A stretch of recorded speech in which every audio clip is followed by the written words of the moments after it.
So today I want to talk about being a singer in a band and give you some tips. So the first thing is it's really important that you practice your vocals outside of band rehearsals. So you want to make sure that you've got a healthy warm-up routine in place.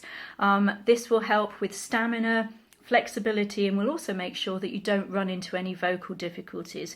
Last thing you want to do is strain your voice on stage and then find you can't do the rest of a tour or something.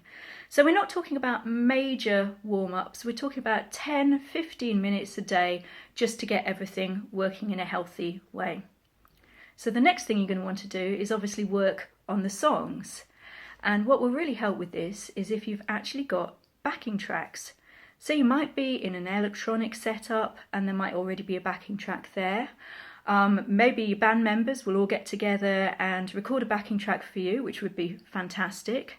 The other thing is that you might actually be an instrumentalist in the band as well, which means you could actually put down your own backing tracks at home. And it doesn't have to be anything complicated. Just something recorded on a phone or some kind of device will be enough to help you practice. Okay. So also, if you've got a backing vocalist in the group as well, you guys are going to want to get together and make sure that everything's really tight and working well. Also, you want to plan things like, are you going to be saying anything on stage? Are you going to maybe be sort of introducing the songs, or are you going to be talking about your websites or future gigs? Any of those things you want to make sure that you practice and you know what you're going to say. Another thing to do, it's very important to do mirror work so that you know what you're looking like when you're performing. So okay, there's many more things to mention, but I'm just going to move on now to you doing a sound check with the band. So you've gone to a venue and this is the moment really where you can get that great balance with the instruments and you.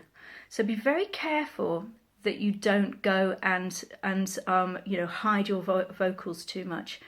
You want to make sure that it's a really good balance and that everybody can be heard in the band, and sometimes that can mean everybody turning down just that little bit more so that you don't miss any of the subtleties going on.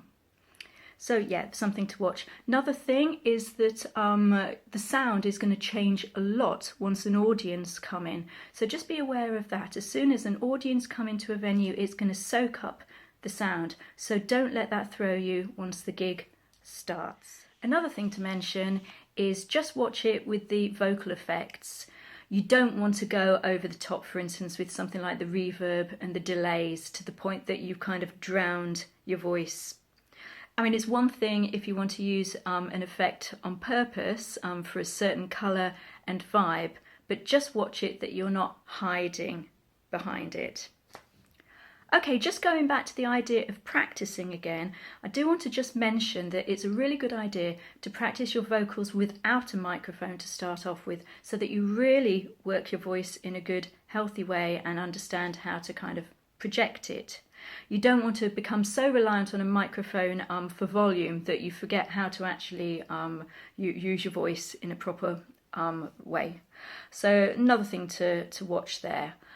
So that's just a few points. I mean, there's so many other areas really, and I hope that has helped you. If you have any questions about anything, do feel free to drop me a message, and wishing you all a fantastic day. See you soon. Bye.